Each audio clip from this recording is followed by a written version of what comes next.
যেই সব মানুষ কাজকর্ম বাদ দিয়ে শুধু ঠাকুর ভজে বা নামাজ পড়ে, আজকের ভিডিও তাদের জন্য। হিন্দু ধর্মের পবিত্র ধর্মগ্রন্থ শ্রীমদ্ ভগবত গীতা বলে, যেই ব্যক্তি নিজের কর্ম ঠিকভাবে করে সেই সত্যিকারের ধার্মিক। গীতার অন্য একটা শ্লোক বলে, তোমার অধিকার শুধু কর্মে, কোনো ফলের উপর নয়। অন্যদিকে মহাভারতে বর্ণিত আছে, যুধিষ্ঠির বিশ্বকে জিজ্ঞেস করেন, ধর্ম বড় নাকি কর্ম বড়? ভীষ্মদেব উত্তর দেন, ধর্ম কর্মের দ্বারা প্রতিষ্ঠিত হয়, কর্মহীন ধর্ম অর্থহীন। অন্যদিকে মনুস্মৃতি বলে, কর্মই মানুষের আসল পরিচয়। অন্যদিকে ইসলাম ধর্মের পবিত্র ধর্মগ্রন্থ কুরআনের সূরা আল বাকারার 25 নম্বর আয়াতে স্পষ্ট বলা আছে, যারা ঈমান আনে এবং সৎকর্ম করে তাদের জন্য রয়েছে জান্নাত। অন্যদিকে সহিহ মুসলিমের একটা হাদিসে স্পষ্ট বলা আছে, আল্লাহ তোমাদের চেহারা বা রং দেখেন না, তিনি দেখেন তোমাদের হৃদয় এবং কর্ম। অন্যদিকে বুদ্ধদেব সংসাপনিক সূত্রে বলে, সত্য বলেও যদি কর্ম সৎ না হয় তা কোনো ফল দেয় না। অর্থাৎ এখান থেকে স্পষ্ট বলা যায়, প্রত্যেকটা ধর্ম কর্মকেই প্রাধান্য দেয় এবং একটা মানুষের আসল ধর্ম বা পূর্ণ বিচার হবে তার কর্মের দ্বারা। সে যেমনই কর্ম করবে ঠিক তেমনই ফিডব্যাক পাবে। চলুন আরেকটু সহজ করে বলি। ধরুন একজন লোক প্রতিদিন মন্দিরে যায়, উপবাস করে এবং পুজো করে, কিন্তু বাস্তবে মিথ্যে বলে, প্রতারণা করে এবং অন্যকে কষ্ট দেয়। এবং অন্যদিকে আরেকজন হয়তো প্রতিদিন ধর্ম পালন করে না, কিন্তু সেই ব্যক্তি সত্যবাদী, পরিশ্রমী এবং মানুষের উপকার করে। এবার বলুন তো এদের মধ্যে সমাজ কাকে সম্মান দেবে? নিশ্চয়ই যে ব্যক্তি মানুষ হিসেবে ভালো,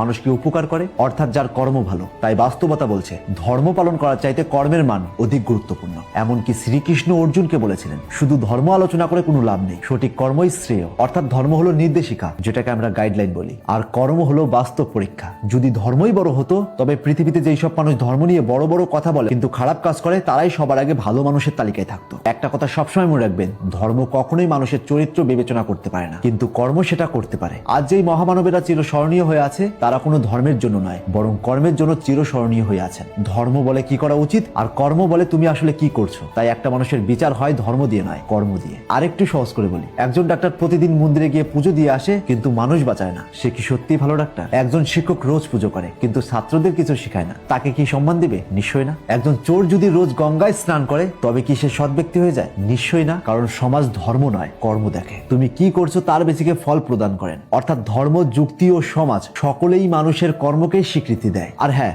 ধর্ম তোমাকে পথ দেখায়, কিন্তু তোমার কাজ বলে তুমি আসলে কে। আর মানুষকে কেউ ধর্ম দেখে মূল্য দেয় না, বরং মূল্য দেয় তার কর্ম দেখে। তাই ধর্ম মানো, ভালো কথা, কিন্তু আগে মানুষ হও। কারণ পৃথিবী কোনো ধর্মকে নয়, বরং মানুষের কাজকেই মনে রাখে। তাই আজ থেকে চোখ খুলুন, আর এরকম ইন্টারেস্টিং ভিডিও প্রতিনিয়ত পাওয়ার জন্য তাপস এক্সপ্লোরার পেজটিতে ফলো দিয়ে রাখুন।